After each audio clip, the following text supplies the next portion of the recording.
अस्सलामु अलैकुम। RKTV 786 Khyber Medina से लगभग 150 से 200 किलोमीटर उत्तर पश्चिम में स्थित एक क्षेत्र था जहां यहूदी कबीलों के कई मजबूत किले थे।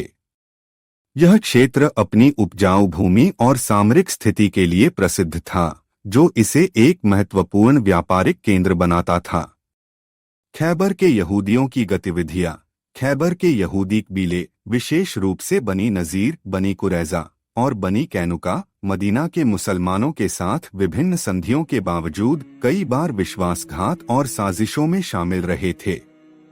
उन्होंने मक्का के कुरैश और अन्य अरब कबीलों के साथ मिलकर मुसलमानों के खिलाफ षड्यंत्र रचे थे, जिसमें जंगे खंदक की लड़ाई के दौरान उनकी भूमिका प्रमुख थी। जंग की तैयारी। इन साजिशों को समाप्त करने के लिए पैगंबर मोहम्मद ने 7 हिजरी 628 ईस्वी में लगभग 600 साथियों के साथ खैबर की ओर कूच किया। इस सेना में 100 से अधिक घुड़सवार शामिल थे। मुसलमानों ने खैबर के किलों को एक एक करके फतह करने की योजना बनाई। किलों का विवरण। खैबर में कुल 8 किले थे, जिनमें से कुछ प्रमुख थे। 1 नातात, यह 2 किलों का समूह था, जिसमें किला नाइम और किला साब बिन मुआज शामिल थे। 2 शिक, इसमें किला अबू नजर और किला नजार थे। 3 तकबा, इसमें किला कमूस, जो सबसे बड़ा और मजबूत था, किला वतीह और किला सुलालिम शामिल थे। प्रारंभिक लड़ाई। मुसलमानों ने पहले नातात और शिक के किलों को निशाना बनाया। इन किलों की फतह के बाद यहूदी अन्य किलों में सिमट गए। मुसलमानों ने इन किलों का मुहासिरा, घेराबंदी किया, जो कई दिनों तक चला। किला अलकमूस का मुहासिरा।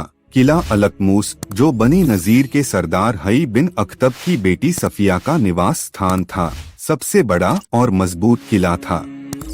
इसकी घेराबंदी के दौरान मुसलमानों को कड़े प्रतिरोध का सामना करना पड़ा। हजरत अली रजी की भूमिका। पैगंबर मोहम्मद ने कहा, कल मैं झंडा उसे दूंगा जो अल्लाह और उसके रसूल से मोहब्बत करता है, और अल्लाह और उसका रसूल उससे मोहब्बत करते हैं। अगले दिन हजरत अली रजी को बुलाया गया, जो उस समय आंखों के दर्द से पीड़ित थे। पैगंबर ने उनके आंखों पर अपना थूक लगाया, जिससे वे तुरंत ठीक हो गए। मरहब के साथ मुकाबला। किले के प्रमुख योद्धा मरहब ने हजरत अली रजी के सामने चुनौती पेश की। मरहब ने अपनी वीरता का बखान करते हुए कहा, कद आलिमत खैबर अन्नी मरहब शाकिस सिलाह बातर युजर। खैबर जानता है कि मैं मरहब हूँ, हथियारों से लैस योद्धा जो वार करता है। हजरत अली रजी ने जवाब में कहा, अनल लजी सम्मतनी उम्मी हैदरा कलैस गाबात करीहुल मंजरा। मैं वह हूँ जिसे मेरी माँ ने हैदर शेर नाम दिया, जंगल का शेर जिसका रूप भयानक है। दोनों के बीच घमासान लड़ाई हुई, जिसमें हजरत अली रजी ने मरहब को मार गिराया। किले का दरवाजा उठाना। लड़ाई के दौरान हजरत अली रजी की ढाल गिर गई। उन्होंने किले के भारी दरवाजे को उठाकर उसे अपनी ढाल के रूप में इस्तेमाल किया। बाद में उन्होंने उस दरवाजे को खंदक पर पुल की तरह रख दिया, जिससे मुसलमान किले में प्रवेश कर सके। कहा जाता है कि उस दरवाजे को बाद में 40 लोग मिलकर भी नहीं उठा सके। नतीजा। इस विजय के बाद यहूदियों ने आत्मसमर्पण किया और एक समझौते के तहत अपनी संपत्ति का आधा हिस्सा मुसलमानों को देने पर सहमत हुए।